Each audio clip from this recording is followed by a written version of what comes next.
Before we dive in, here's another show you can enjoy in the True Story FM family of entertainment podcasts.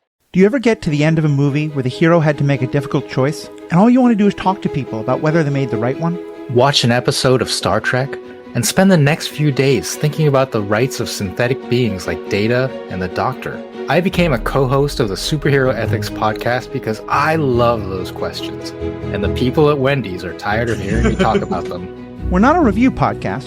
We're more interested in questions the characters face and how different works approach similar questions.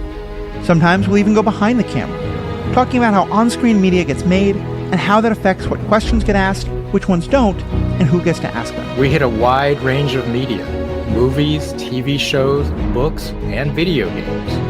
You can find us under Superhero Ethics wherever you listen to podcasts or go to theethicalpanda.com. But you can also do far more. We love listener feedback and we'll happily talk about your questions or comments on air, and members get special bonus content. # not sponsored by Wendy's. What's up, Supernatural superfans? I'm Chrissy Lenz. And I'm Nate McWhorter. And we're the host of Gank That Drink, a supernatural drinking game podcast. It's the podcast where we make up drinking game rules for a favorite episode of our favorite show, Supernatural. We recap the episode for you and let you know how all the rules played out. Then we let you know the drinking game rules for the next episode, so you can play along. Plus, members get every episode early and ad-free, with some extra bonus content chit-chat at the end of each episode as a member exclusive. So download Gank That Drink, a supernatural drinking game podcast, wherever the finest podcasts are available. And or become a member at truestory.fm/gankthatdrink. And when you're out there in the world saving people and hunting things, you know, the family business, keep the Gank That Drink motto in mind.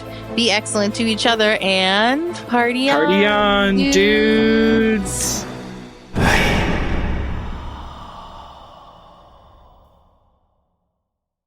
Coming up, we put a weak body on a bagel.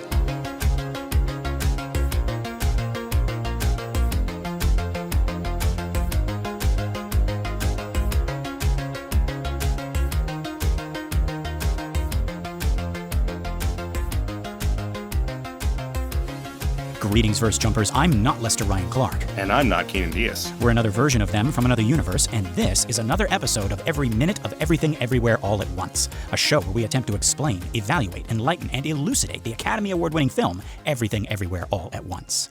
Okay, so our minute begins with Deirdre screaming in pain. And it ends with Evelyn realizing she's gonna have to verse jump. Yes, folks, we're in that part of the story where the hero is tested for the first time, even though it seems like they're not ready. But let's get back to the top here. Remember, we're still in the middle of a fight between Alpha Waymond and Bagel Deirdre. He had just been about to verse jump himself, but he'd been caught by Deirdre, who is now administering the infamous backbreaker move on him. Luckily, Alpha Waymond has an exit strategy, by which I mean he grabbed the exit sign and placed it in between his back and her knee, and that's why Deirdre is screaming now. Yeah, full of regrets. That is a look of regret. I have 99 problems, and my broken knee is actually one of them. Yeah, that's at the top of the list. Yeah. And we were talking about Clair de Lune being Deirdre's theme in previous minutes. And yes, you can absolutely hear it bleeding into Sunlux's score right here. It's unmistakable as Evelyn ducks down, staying low and out of sight. I think she's cringing, actually. Like it hurts so much what she's just seen that all her mirror neurons are firing, and she's like, oh yeah, okay. So our body horror is just continuing. It's right. It started in the last minute, and now we're just like, we got more of it. Aye. Yeah. No, it started 2 minutes ago. Right. But I think while she's down there cringe, then she's going to stay low. But Yeah. And Alpha Waymond gets to his feet, but just as he does, Deirdre launches a flying kick at him. We get a shot of Waymond's face just being like one big O of surprise. And then we cut and we see it's actually both feet that Deirdre's going at him with. And watching this thing in slow motion, I'm just as concerned for the Deirdre stunt double as I am for the Waymond stunt double because, look at how Deirdre lands here. We don't actually see her land, but it's another one of those ones where you could land on your shoulder or your upper back or your neck. Right. Yeah. Can a human do this, or is this wire work? I mean, I couldn't do it. Maybe you could do it, but I mean, you know what? I could do it once. All right, maybe on your 43rd birthday. Yeah. And on my in my hospital bed, I'll just be like, with the neck brace and the full body cast, I'll be like, it was worth it. Yeah, but he's reacting because it is so shockingly unnatural. I think for what she's doing here to fling herself shoes first, not feet first, just sort of combine them together, and she's gonna take a hard fall for sure. Yeah, this is the type of move that you do when you care more about getting the other person than protecting your own body. Right, yeah. Yeah. I think I've seen this in wrestling as well. Like this, but there they can fall on the mat. Here, right. I mean, the reality of the story, it's just an IRS floor, but hopefully they've got some soft padding there that we're not able to see. Right. But yeah, we cut to Waymond, who has already landed and is rolling away through this open door, after which he gets right back up without missing a beat. He runs for the door, but just before he can get to it, the camera moves out as we see Deirdre blocking the doorway with an armoire. No, an entire filing cabinet. I don't know why I even did. Who's that joke for? For me and you. Why are they talking about armoires? The armoire just climbed in front of the door by its own. Yeah. Right? But I also want to talk about this look that Deirdre gives Evelyn after she's pushed the cabinet in front of the door. She turns back, and at first I thought it was like an indulgent smirk, but I think that's just the lighting. I think her face looks dead. Like we said before, it looks like Bagel Deirdre is using this Deirdre as a puppet.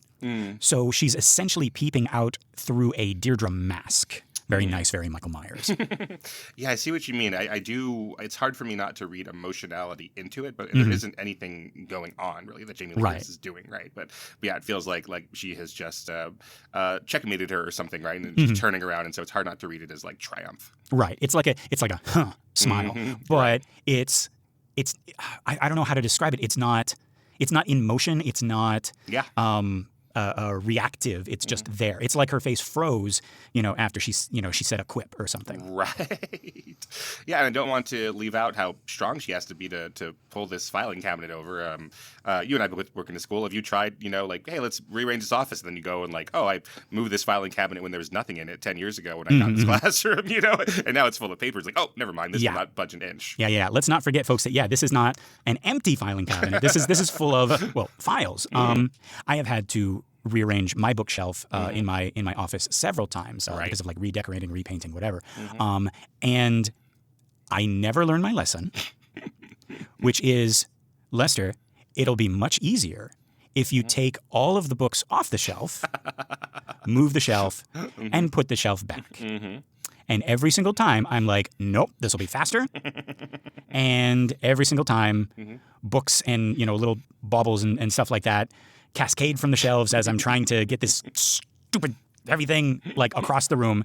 And halfway there, I end up taking all the books off, putting them in a nice little sack, moving it the rest of the way, which is halfway, and then putting all the books back and being really upset with myself. Right. Yeah, it would be a lot faster to do it the right way, but it's definitely not as badass and ripped of you to take them off daintily. Put them in little piles. And no one's even watching or anything, so why? No. Yeah. I'm just doing this for me. It's yeah. Anyway, but yeah. So then we get a great shot. It's kind of funny if you watch it in slow motion, because Evelyn realizes she's been spotted and ducks back down and then begins to look scared, which is real in that way that movies never duplicate. You ever notice how off your body's timing is when you're being jump scared? Just watch those TikTok compilations of couples or siblings scaring each other. And you can see that the defensive motion happens first, and then sort of delayed is the look of surprise or shock. Once your body feels safe enough to express terror, right? It's the exact opposite of what we expect. And it's actually the exact opposite of how films usually portray it, right? In movies, we got to see the person being scared first and then they act. Right? Yeah. But here, it's like her body's like, nope, get out of the way. And then she's like, yeah, it's funny. again, like how slapsticky this is. Uh-huh. This is an Oscar-winning film. This is an important film, but how slapsticky Evelyn is, or Michelle Yeoh is. But it just works so perfectly because she's responding again, like I guess that slapstick part of it comes from some real place. Well, yeah, I mean, it's got to be like connected to the combat and the dancing and just, like the stage and camera presence, Right. Yeah.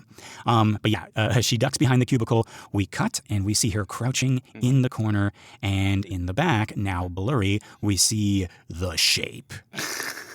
Deirdre Myers stalking her prey. But now we can see she didn't actually see her, did she? Right, yeah. Because she's looking around. She's not going directly to where Evelyn is. Right. And I've noticed in movies, like, they do that where the cutaway almost lies to us. It suggests that they saw each other, but then the monster continues searching as if they didn't. And that must be like intentional, right? Just to give us like but then like it's like, oh, okay, he didn't see. He was like, the Minotaur is still sniffing around or whatever. Yeah, the Velociraptor is still sniffing around, right? Yeah, she's a clever girl, but she can't see everything. Right. Yeah. Can't even open the door. Oh, no, wait, no, they can. No, they can now. Oh, jeez. Since Lester started that sentence, they learned how to open doors. Yes. Yeah, but that's really smart. So we need Evelyn to like look at Deirdre and assume that she's been spotted, and like it feels right at the time. And then we also need to, in this other shot of Evelyn going and finding her spot, and then seeing Deirdre kind of like looking around, hitching her pants up, whatever. We also need to understand that no, actually, she never actually saw Evelyn. Right. Evelyn could have potentially been still looking at her and getting more recon, but she was too scared. Right. Yeah. And we cut back to the Winnebago. Audrey is watching on the monitor. She says she's got to run. But we cut to Alpha Waymond in his chair with the more elaborate headset on, and he says no, she can jump somewhere. She can fight. But then we cut to Peter, who says she's not ready. A jump like that would fry most people. What exactly does that mean? Yeah, Peter, what the hell are you talking about? Well, like I'm genuinely curious. It's like a jump like that. Like a jump like what? Like a jump of such a long distance, or a jump without the proper training. Like without the proper training, without the proper weird setup thing. They haven't found one for her yet. Right. Because I'm curious what constitutes a difficult jump as opposed to an easy one. Yeah. That's funny. Distance or time or what is it? Yeah. Or like how different the world is from your world. Yeah. Yeah, they haven't yet rattled off the types of things that she could be jumping into. They've only been doing that for Waymond. Yeah. So I don't know. It's sort of I take it that it's just that she's not ready, not trained enough or something. Or she hasn't been prepared enough. Or I don't know if because we did see Jobu, I guess, making that other Evelyn from the closet jump, and it blew her head up like a pomegranate. Oh, okay. That was like inducing a jump. Yeah, so maybe she needs to be ready for it. Yeah, okay. I wonder what like the training process is. Like at that, because we're going to see like flashes of I guess it's like an academy or something like that in the future. Like how do they train the noobs? Like what's the, it's like, okay, you're going to jump into a world where like everything's exactly the same except this pen is red, right? And I'm going to follow you. I'm going to hold your hand, and then they get to the more like advanced stuff. It's like, okay, now we both have like Cthulhu heads or something, Right. But the pen is still red. It's what do you call it? Cumulative. Right. It's cumulative. Now your name is Bevelyn. Yeah. Now don't answer when I say Evelyn. No. Now your name is the unspeakable one. Because we got Cthulhu heads. Yeah, I guess when they take astronauts or even actors playing astronauts like Tom Hanks, they take them up into a plane and just drop the plane essentially, in a controlled drop. Yeah. But that's how they get the 0 Gs. They don't really actually get up to a place in a plane where there is less gravity. Right. They just sort of simulate falling, and then they start floating up. And have you seen that those videos or not videos? They're old film strips of them doing that to cats, like in the 50s and 60s or whatever. Oh Jesus! Why? Just taking up an air to see what happens. The reason behind every human pursuit. Yeah, every scientific thing is see what happens. But I think specifically because the cats have that what feels like just gravity, rights them up. Cats always land on their feet thing. So I think they were trying to see if that happens when there's less gravity, and it doesn't happen. The cats What do you mean? Don't know what to do. When they're in an airplane that suddenly just falls and plummets to the earth. Strange. You introduce a completely a new and scary situation to a cat, and they react as any animal would in a new and scary situation. Wow. Yeah, they kind of they like pick him up and they have two at a time. I'm watching it now. They have two at a time and they drop one right side up and one upside down and oh no, wait, the cats do land on their feet. Okay. Oh, that's good. That's good. It's when they just sort of let him. Oh wait, no, I'm watching it wrong. No, sorry, that was their control test.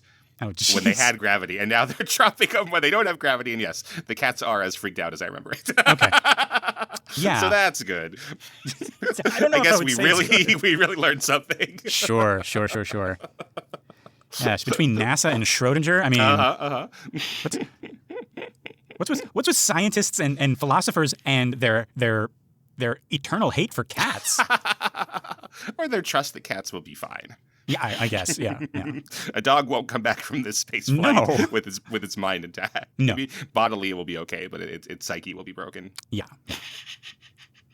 Cat will be ready for the next mission. It'll come back wearing a spacesuit, which it didn't have before. That's right. It'll salute in the proper way, and it'll be like ready for the next mission. Aye, Captain. Yeah. But yeah, so a jump like that would fry most people. And after a pause, Alpha Waymond says, "She's not most people." Mm-hmm. I love this line. He obviously loves her, and that's part of it. But he sees her, and he knows her potential. He's Obi-Wan talking to Luke, or Obi-Wan talking to Anakin. No, actually, no, not that. That's a bad example. But Anakin did have the power, right? He did. Mm-hmm. But, well, maybe that's a good example. Maybe it's a good example, yeah, because we are going to go through that period that I think is really brilliant in the movie where she becomes Anakin. Let's say that. Yeah. Yeah. You've got to become Anakin before you can become Luke. No, that doesn't make... I guess, that's the order chronologically. Yeah. You gotta crawl on the fiery surface of Mustafar before you can walk through this sand that's everywhere. Everywhere. It's everywhere. Remember that scene? He's like, it's everywhere. The hand is everywhere. All at once. But yeah, so he recognizes her strength before she does. Yes. But again, going back to that other thing that's prepared us, we've seen what happens when Joy. I mean, he's been saying that like Jobu has gone and like basically killed all the other Evelyns. Mm-hmm. We're going to find out that she's been testing all the Evelyns, and they've just been. Their brains have been exploding like a pomegranate because they can't handle it. That she's hoping to find this Evelyn essentially. Right. Yeah. So it's beyond just loving her. It's like he sees in this what Joy or Jobu has been seeking out of this, like someone who is strong enough, that's even stronger than Alpha Waymond, right? Yeah. Right. Having a more direct line to the original Alpha Evelyn, right? The one who kind of like started all of this. Yeah, I guess that our Evelyn is stronger than Alpha Evelyn. Is that what you're saying, even? I just thought of that. Maybe. Yeah. Maybe. I mean, she's ours. Yeah, this movie is about her, so yeah. Yeah. Okay. Yeah. Star Wars isn't about like some other chosen one. It's about Luke. So Luke's the guy. Yeah. Luke is stronger than Vader because otherwise the movie would be about Vader and it would suck with all this CG and and Hayden Christensen. He's fine. He's fine. He's fine. He's doing his best. Yeah.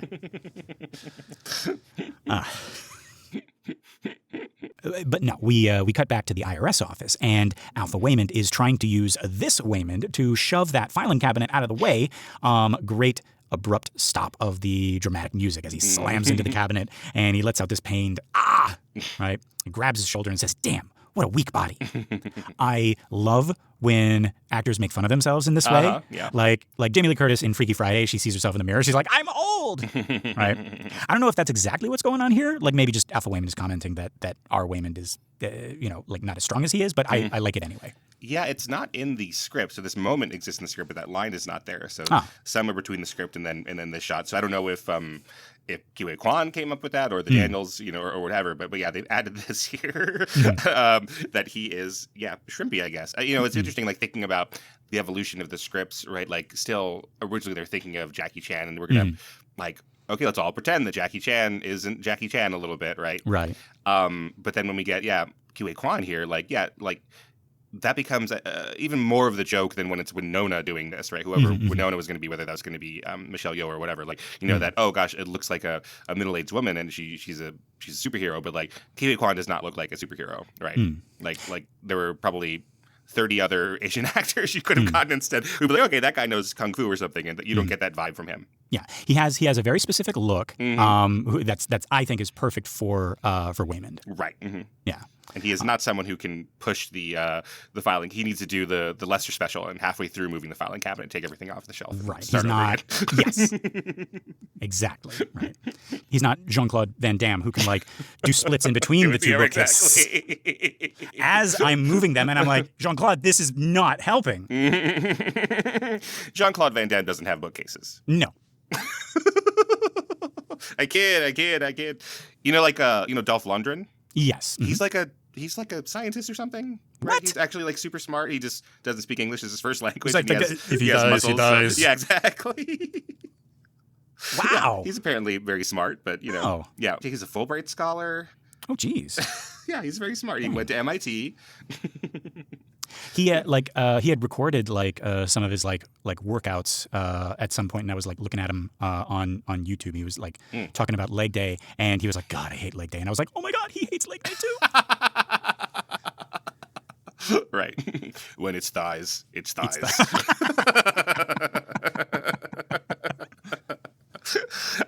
So I'm reading here. He got a Fulbright scholarship to come to America to study at MIT to do chemical engineering. And then he quit after 2 weeks, and he found out that people, when he came to America, just like were like, hey, you're like a buff, hot guy.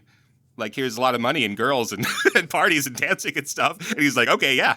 No more chemical engineering. You don't have to ask me twice. Spend your time in a dusty old lab with bookcases. Leave that to Lester. Yeah, exactly. Wow. Yeah, wow. There we go. Okay. Yeah, he was Grace Jones's boyfriend. Huh. And, I was like, yeah, fuck chemical engineering. Oh, but he did get he has a master's degree, so he is a scientist. Wow. Yeah. But yeah, he came to America and gave it up. Dr. Lundgren. So I don't know. Wait. Yeah. I can't operate on this boy. But what if he dies? I'm not going to say it. Right. All right, Dr. Drago. Uh-huh. Yeah, so I don't know if Jean-Claude Van Damme reads books. I apologize. I was just thinking. Yeah. We were making an assumption, which is something we shouldn't do. No. Not all muscleheads are dumb, but all squares are rectangles. I was gonna say because not all dummies are muscular either. Right. I realized that halfway through. Yeah. I realized that it didn't work. You know why? Because I have muscles and I'm kind of dumb. Anyway, yeah. So Kiwi Kwan looks like a squishy guy, and it's lovely. It's endearing about him. He looks like a family man. He looks like a dad. Right. He's got a different kind of dad bod. Right. Because they come in all shapes and sizes, folks. Yeah. But yeah, so he reaches into his fanny pack and he takes out his phone. We cut and we're back out in the cubicles, and Evelyn realizes she's getting a call. She fumbles in her purse as Deirdre Myers is getting closer in the background. And I know I keep comparing her to Michael Myers because it's Jamie Lee Curtis, but I actually like that it's also not the Michael Myers walk. It's not like these slow, methodical steps. This Deirdre looks like a plumber or a construction worker, like hitching up her tool belt and getting ready to do a job. And just the posture and this walk tells you that Deirdre might be up there in Jobu's ranks. She might even be like the second in command, but she is not opposed to getting her hands dirty. Right. If Jobu is Don Corleone, Deirdre is Tom Hagen and Luca Brasi. What do you think? Yeah, well, maybe because our Jobu doesn't seem to have a lot of friends, so Deirdre has to pull double duty here. She's Smee. She's right. Captain Hook is probably not very popular amongst his men either. Right. It's the advisor, the shoulder to cry on, the muscle, the secretary, all of that stuff. Yeah. But now that you're mentioning it, like Don Corleone, at least he's got friends. Doesn't that make him the richest man in town or whatever? Right. And he keeps them close, I hear. Not too close. Not too close. No. Don Corleone. Wait, no. How does he sound? Oh, you put something in there. There we go. Okay. Don Corleone, I am honored and grateful that you have invited me to your daughter's wedding. on the day of your daughter's wedding. That scene is so fucking great, where the actor playing Luca Brasi fucks up the line because he's nervous talking to Marlon Brando, but they keep it in because Luca is supposed to be nervous talking to the Godfather. Right. I love that. Anybody just hop on YouTube and just watch just that scene. It's so great. And Marlon Brando's not learned his lines, so why does everyone else have to learn his lines? Marlon Brando's just like nodding. He's like, yeah, that's really good. Right. I like that about you very much, right? Your man doesn't learn his lines. Yeah. Yeah. Oh, it's a man after my own heart. Okay. But yeah, Evelyn answers the phone. I love how she gets it wrong at first. She puts it up to her ear, then realizes she's still got to press the button first, right? It's funny. I mean, so she I don't know. I wonder if I would even look at the phone at all as I'm getting, murder stalked. Yeah. My phone, vibrates on me. But I don't know. Somehow does she know that it's probably Waymond, or does she think like just, oh, my phone, let me answer it? I mean, that's what I was assuming. It was it has to be Waymond. Like, who else is going to be, who else could possibly be called? But, well, let's see, right? She says, hello, right? She whispers it, right? And then on the other end, we hear, Evelyn, you have to first jump to truestory.fm/join and look for Banana for Scale. You get bonus episodes of all of their shows, access to their Discord, and you get their episodes a week early, just $5. And to her credit, Evelyn is like, Waymond, I don't have time right now. And he's like, that's okay. One thing that you can do is give them a 5-star rating on iTunes or Spotify or wherever you listen to your podcasts. That and sharing the show by word of mouth helps their podcast grow and find more cool people like you. And then we pan out and Deirdre's right behind her. And she's like, you really should. It's actually their only source of income. And the shows are pretty good. And now I'm going to snap your neck. Oh, thanks, Deirdre. Yeah. I'm going to leave you now because I know you a bit. I'm going to kill you now. Right. And later, I'll take you to your daughter's wedding. Yes. Oh, wait, that's the 2017 script where they go to the daughter's wedding. Wait, really? Oh, yes. Oh. Yeah, Jackie gets to go to Joy's wedding. Oh, that's nice. Yeah. Yeah. Oh, but she's the evil center of the evil universe. But, right. Yeah, but right. it's nice. It's very nice. Yeah. Okay, so yeah, no, that ad doesn't happen. She answers the phone, and we hear. It's obviously not this loud, but movies always do this. It's like we're hearing what she's hearing, Right. Yeah. So we hear Waymond saying, "Evelyn, can you hear me? You're gonna have to first jump." And this is like an echo of that scene back when they were under the desk, and she repeated his words when he said "verse jumping" for the first time. It's an echo of that echo, right? She repeats him here too, but despairingly, right? It's like, she's like, oh, first jump. Yeah, she's not ready to use the Force, but she'll never be ready if she doesn't try. Yeah, this is a good example of how it is teaching us how the universe works in these arguments, but it doesn't feel really forced. It doesn't feel like, oh God, we're beating the audience over the head about these things at all, right? Right. So I deal with screenwriting students at UNLV, and oftentimes there is this feeling like exposition is bad, right? You've heard this from like writers before, like, oh, I don't want exposition, like, can't we just jump? But exposition is very, very necessary, right? Yeah. You need it. It's how I like to say that exposition is just like the information you need to understand this. But exposition here is hidden really well in conflict, right? So it totally makes sense that we're getting this exposition and Waymond has to explain it because it's not getting through to Evelyn, right? Right. So it's not like, oh, let me go back and let me pull out this chart again and show you any of this stuff. It's just like, let me use this terminology again, for the third time in like 4 minutes, like verse jumping. It's like, oh, yeah, because she needs to hear it. She's not ready to accept it yet. Yeah, and it works because it's something that needs explaining. It's something that she is not clear on yet. Right. It's not like, the beginning of a movie where, everybody's meeting at a funeral and, this guy comes up to this other guy and says, hello, brother of mine, whom I've not spoken to in 7 years.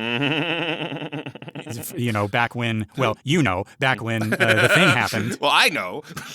I know, and you know. Who are we saying this for? Right. But that's where I think, like, where conflict can help. I think that's, it's not the only way to get exposition apart, but that's where you get, and we're just spitballing it here, so this isn't polished scene or anything, right? But it's like, like the brother comes in and he's like, hey, how are you? I was like, that's how you're acting? I haven't seen you in 7 years and you're coming in acting like that? Like that? Yeah. That's a way around, it feeling like exposition. Like Right. we're learning that exposition, but it's the other characters now using this information that they both know, but using that against each other through conflict. Right. Yeah. Using it as like a barb. It's like, oh, Yeah. I haven't spoken in 7 years. And first thing you say to me is, how are you? Right. Well, I'm sorry you're upset. Like, oh, I'm only upset because my brother is talking to me like this. Right. That's, and that's not a great scene. We just did it right now. But it's improvised. Yeah. Yeah.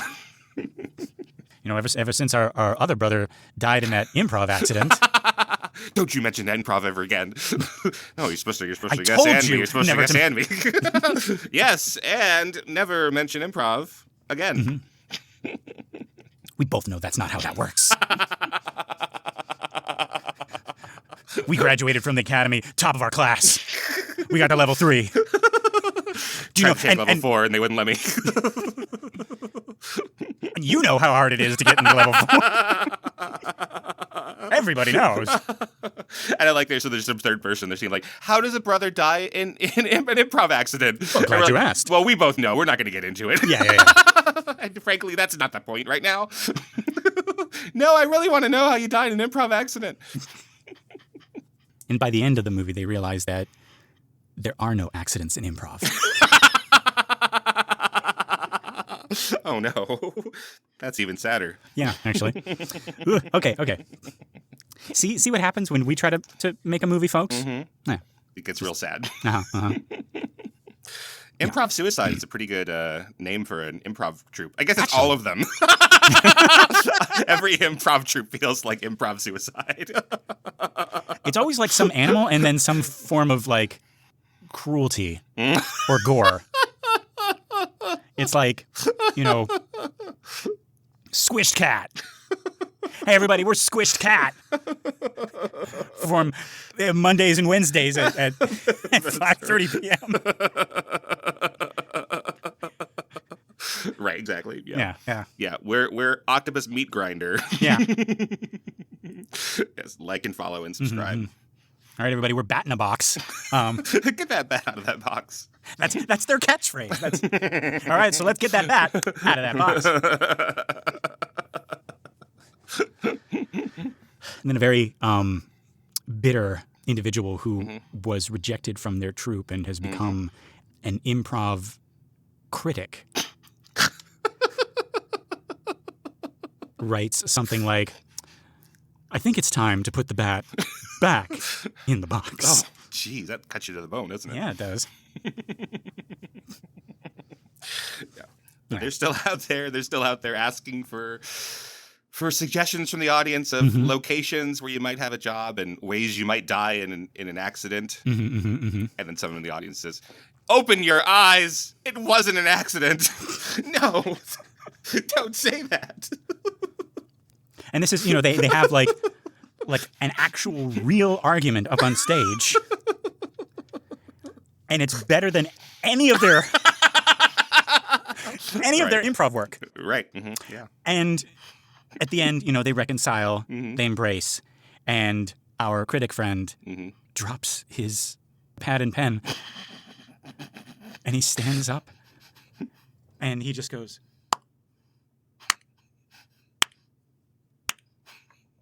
"You suck." See, I thought you were going to say everyone joins in clapping. I was like, there's nobody there.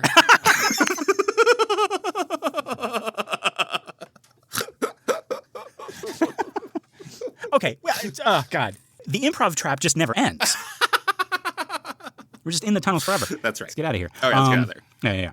Okay, so we cut, and we're on Deirdre as she's walking down the middle aisle of those cubicles. We can't see her face, but we can see that green headset light. Her face is in shadow. We can't.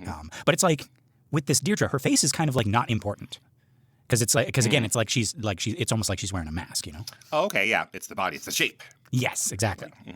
But it is Jamie Lee Curtis, just in case you're wondering. So we do get little, because the emergency lights are flashing sometimes when we're looking in the scene, and sometimes they're not flashing. But in this shot, it is, and we see it's really her there. Yeah, it's definitely her, yeah. And we also see Evelyn scurry from her hiding place behind her and comically frog walk across the aisle to a new hiding spot just as Deirdre turns, looking like she might have heard something. Right. Also, it seems like she's in no hurry to catch this Evelyn. Almost like she's like enjoying the hunt. Yeah, once she gets her, she's going to break her neck real quick. Yeah. Like Alpha Waymond was a threat, and she took that seriously. But now she's sort of like indulging in this chase. Right? Yeah. Right. Well, she knows that like the easiest thing to do would be to go to each of these desks and take off all the stuff and put them in a little pile. And then just slam all of the desks together. We've seen that she can do that, right? Yes. But she wants to do it all at once, right? Just to prove it to herself. Right? Yes. This is for, and who knows? Like maybe Jobu's in her ear, like watching on a little monitor. Is like this will show the boss that I that I'm capable. Right. Yeah.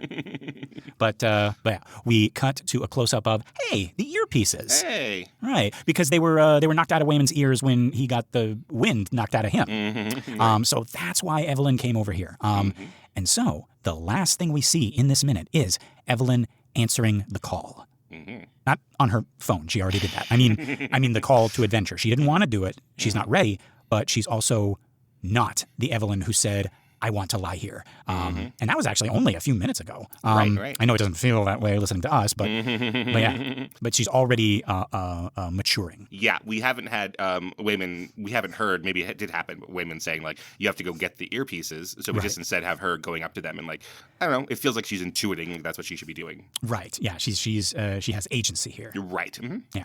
So yeah, what do we think of this minute, Keenan? Oh yeah, super fun. Again, like all that slapstick going around while Deirdre is still very, very scary. Yes. Yeah. I like how, again, this is like classic Daniels. They're able to kind of make us feel several emotions all at once, right? It's like we're scared. We're kind of laughing at how well, I don't want to say bad because she is hiding really well. Evelyn is, but like, just like the little kind of like frog walk of a person who's not experienced hiding, Right. Yeah. And like sticking her head out too far and being like, all of that stuff. Yeah. No, I really like it. And I'm really excited for upcoming minutes where we are actually going to see her try to verse jump for the first time. Yeah. All right, folks, this has been the 41st minute of Everything Everywhere All at Once. I've been Lester Ryan Clark. You can reach me in all the universes as Lester Ryan Clark. And I've been Keenan Diaz. In your universe, I'm on Letterboxd and Instagram as Howdy Keenan. Yeah, we got our Facebook listener group, Banana for Scale. That's a community for all of our shows, including this one. It's a private group, but just request to join and you'll be sucked into the banana. All right. Okay, so we have to jump. We gotta get out of here before Deirdre finds us. Actually, no. You know what? You know what? I'm gonna allow myself to be discovered. Oh, really? Yeah, that's a weird thing, isn't it? It's like you wouldn't expect that, huh? Yeah, and I'm gonna just pop up from my hiding spot in the cubicle, and I am going to start speaking in Marlon Brando's voice to Deirdre, hoping that her toady instincts will kick in and listen to me and do what I say. Right, that's really smart. Yeah. I was like, Deirdre, what are you doing? I told you to go and I'd probably be killed because you know what? I'm not a good improver. No, don't say that. Don't you ever say that. And see, we've gone all the way back around because you know the guy in the coffin in the beginning of the movie? It's me. Oh, God. And this is the improv accident. Other random guy? No. You wanted to know so badly. I don't believe it. We gotta get the bat out of the box.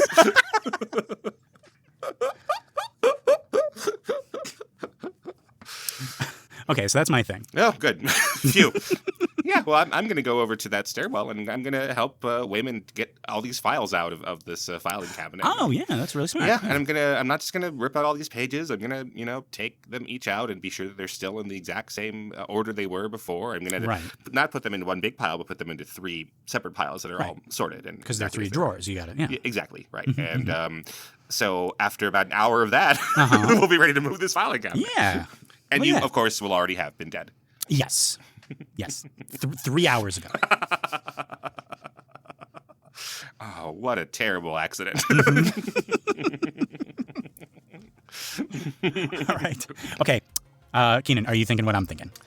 That's your Dolph Lundgren if you do, and your Jean-Claude Van Damme if you don't.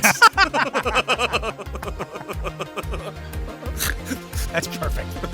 All right. 1, 2, 3.